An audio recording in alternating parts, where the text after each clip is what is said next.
హత్య జరిగిన రోజు జగన్మోహన్ రెడ్డి గారు ఇచ్చిన ప్రెస్ మీట్లో వివేకానంద రెడ్డి గారిని హత్య చేయడానికి గొడ్డలు వాడినట్లు చెప్పడం జరిగింది. గొడ్డలు వాడినట్లు మనకు సంవత్సరం తర్వాత దస్తగిరి అప్రూవర్ అయిన తర్వాత అతనిచ్చిన వాంగ్మూలంలో యాజ్ అన్ అప్రూవర్ గొడ్డలి పక్క గ్రామం నుంచి వేరే పక్కన ఉన్న ఊర్లోంచి కొనుక్కొచ్చి వాడినట్లు తెలిసింది.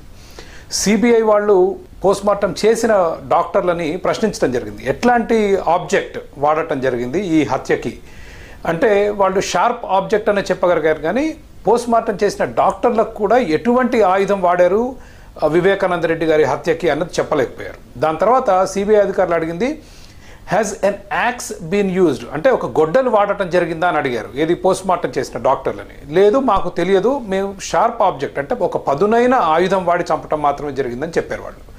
జగన్మోహన్ రెడ్డి గారు ప్రెస్ మీట్లో మాత్రం గొడ్డలితో బాబాయిని నరికారని చెప్పారు. నెంబర్ 1, దానికి ఆయన సమాధానం చెప్పాల్సి ఉంది. ఈ విషయాలు సిబిఐ తన ఛార్జ్షీట్లో కూడా పేర్కొంది, ఆయన ప్రశ్నించాల్సిన అవసరం ఉందని.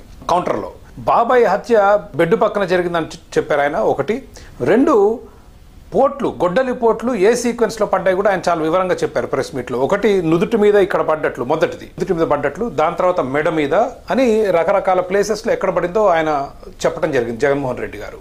ఏది హత్య జరిగిన రోజు ఆయన చెప్పిన వివరాలు చాలా యాక్యురేట్గా ఉన్నాయి. దాంట్లో అసలు ఎవరు ప్రశ్నించడం లేదు హత్య ఎట్లా జరిగింది అనేది.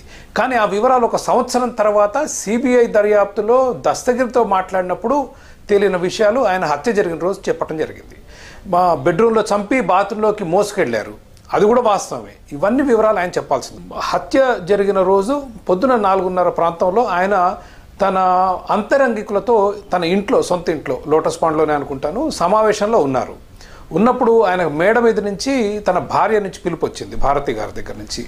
పైకి వెళ్ళి వచ్చిన తర్వాత అక్కడ ఉన్న మిత్రులతో చెప్పింది ఏంటంటే వివేకానంద రెడ్డి గారు చనిపోయారు అని చెప్తే వాళ్ళు సానుభూతి వ్యక్తం చేసి వెళ్ళిపోయారు. ఇది జరిగింది దాదాపు 5-5:30 ప్రాంతంలో. ఈ 5-5:30 ప్రాంతంలో భారతీ రెడ్డి గారికి ఎట్లా తెలిసింది ఈ హత్య జరిగినట్లు? ప్రపంచానికి హత్య జరిగినట్టు తెలిసింది పొద్దున 6:30 కండి. ఎప్పుడైతే వివేకానంద రెడ్డి గారు పొద్దున నిద్రలేచి బయటికి రాలేదో అప్పుడు ఇంట్లో పనిచేసే వాళ్ళు వెనక తలుపు ద్వారా లోపలికి వెళ్తే ఆయన బాత్రూంలో ఆయన మృతదేహం కనిపించింది. ఇది 6:30కి.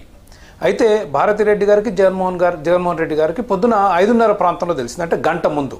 వాళ్ళకి ఇది ఏ విధంగా తెలిసింది? అవినాష్ రెడ్డి గారి ఇంట్లో హత్య చేసిన హంతకులు అంతకు ముందు రోజు రాత్రి ఉన్నారు, తెల్లారి రాత్రి ఉన్నారు. సిబిఐ ఏమందంటే మేము అవినాష్ రెడ్డి గారిని విచారణకు ఎప్పుడైతే పిలిచామో ఆయన్ని ఈ ప్రశ్నలు వీటి గురించి అడిగితే ఆయన సూటిగా సమాధానాలు చెప్పలేదు, ఆయన దాటేశారు.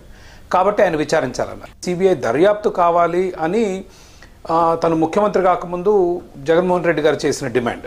రాష్ట్ర ప్రభుత్వం అప్పుడు అడిషనల్ డీజీపీ స్థాయి అధికారితో సిఐడి హెడ్తో స్పెషల్ ఇన్వెస్టిగేషన్ టీం సిట్ వేయటం జరిగిందండి 15 మార్చికి. జగన్మోహన్ రెడ్డి గారు మేలో ముఖ్యమంత్రి అయ్యారు, ఎమ్మటే మార్చేశారు. ఒక ఎస్పీ స్థాయి అధికారిని పెట్టి మోహంతి గారితో రెండో సిట్ నెంబర్ 2 వేశారు. ఇది సిబిఐకి ఇవ్వకుండా కేసు. మోహంతి గారు కొంత యాక్చువల్లీ మేడ్ సమ్ ప్రోగ్రెస్ కేసులో. ఆయన కనుక్కున్న విషయాలు, ఆయన పరిశోధనలో, ఆయన దర్యాప్తులో తేలిన విషయాలు ప్రభుత్వానికి నచ్చలేదు. ఆయన వెంటనే తీసేశారు. తీసి 3వ సిట్ వచ్చింది. 3వ సిట్ జూలై 2019లో వచ్చింది. వాళ్ళు కంప్లీట్లీ డ్రాగింగ్ దేర్ ఫీట్, అంటే విచారణ దర్యాప్తు ముందుకు చేరకుండా అడ్డుకుంటే ఇక ఆ దశలో గత్యంతరం లేక వివేకానంద రెడ్డి గారి కూతురు డాక్టర్ సునీత హైకోర్టుకు వెళ్ళి ప్రాధేయపడితే కేసు వివరాలు పరిశీలించిన హైకోర్టు జగన్మోహన్ రెడ్డి గారికి ఈ కేసులో దీన్ని సాల్వ్ చేసి దీన్ని పరిష్కారం కనుక్కొని దీన్ని నేరస్తులు కనుక్కునే ఆసక్తి ఉన్నట్లు హైకోర్టు కనిపించలేదు. ఆ నేపథ్యంలో వచ్చింది SIT 4 special investigation team 4 CBI ద్వారా రామ్ సింగ్ గారు వచ్చారు. రామ్ సింగ్ గారి ఆధ్వర్యంలో ఈ కేసు చాలా ముందుకెళ్ళింది. నిందితుల్ని పట్టుకోవటం, అరెస్ట్ చేయటం, అప్రూవర్గా దొరకటం, ఇవన్నీ జరిగాయి.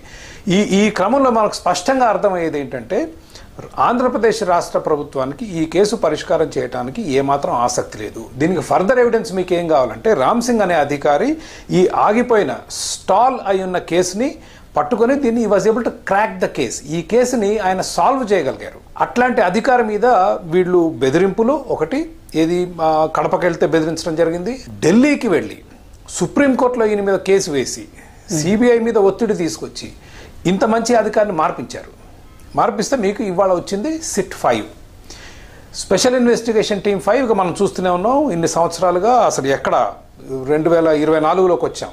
ఎక్కడ వేసిన గొంగలి అక్కడే ఈరోజు దర్యాప్తు ఆగిపోయింది. ముఖ్యమంత్రి గారిని ప్రశ్నించాలంటే 100% ప్రశ్నించాలి. ఇవాళ ఇప్పుడు అరెస్ట్ అయిన వాళ్ళు, హత్యలో ఉన్న వాళ్ళు, దీనికి ఐ విట్నెసెస్ ఉన్నారు, అదొక స్టేజ్. బట్ దీని వెనక చాలా పెద్ద కుట్ర ఉంది. ఇప్పుడు అవినాష్ రెడ్డి గారు ఉన్నారు. అవినాష్ రెడ్డి గారిని హత్య చేయడానికి ముందు, హత్య చేసిన సమయంలో ఈ నిందితులు ఎవరైతే ఉన్నారో అక్యూజ్డ్ ఆయన ఇంటికి వెళ్ళటం జరిగింది. ఫోన్లో ఉన్న గూగుల్ టేక్అవుట్స్ ఆధారాలు చూపిస్తున్నాయి. దెన్ ఆయన తన వాట్సాప్ నుంచి ఫోన్లు చేయటం జరిగింది. ఎక్కడికి చేశారో మనకు తెలియదు, కానీ మనకు ఒక విషయం తెలుసు, భారతీరెడ్డి గారికి ఈ హత్య జరిగినట్లు ప్రపంచానికి తెలవటానికి ముందే తెలిసినట్లు. విచారణలో తెలిసేది ఏంటంటే ఆవిడ దగ్గర కూడా ఏమన్నా ఇప్పుడు 4:10కి అవినాష్ రెడ్డి గారు ఒక వాట్సాప్ ఫోన్ కాల్ చేశారండి. ఆవిడ దగ్గర కూడా ఒక 4:10కి ఒక వాట్సాప్ ఫోన్ కాల్ ఉన్నట్లుంటే కొంచెం ఎస్టాబ్లిష్ చేయడానికి ఆధారాలు దొరుకుతాయి, ఒకవేళ వాళ్ళు కనుక తప్పు చేసి ఉంటే. లేదు ఆవిడ దగ్గర ఆ ఫోన్ కాల్ లేదంటే అవినాష్ రెడ్డి గారు చేయనట్లు. ఈ కేసుకి కంక్లూజన్ రావాలి అంటే అందరినీ విచారించాలి. ఇప్పుడు మీరు సునీత గారి భర్తను ఎట్లయితే విచారించారో జగన్మోహన్ రెడ్డి గారిని, ఆయన భార్యను కూడా విచారించాలి. ప్రత్యేకంగా దీంట్లో అత్యంత ముఖ్యమైనది ఏంటంటే వాళ్ళకి ఎట్లా తెలిసింది హత్య జరగటానికి ముందు. 2, ఈ దర్యాప్తును అడ్డుకోవటానికి ఇన్ని రకాలుగా, ఇన్ని విధాలుగా ఎందుకు అడ్డుకున్నారు వీళ్ళు, దాని వెనుక ఉన్న కారణాలు.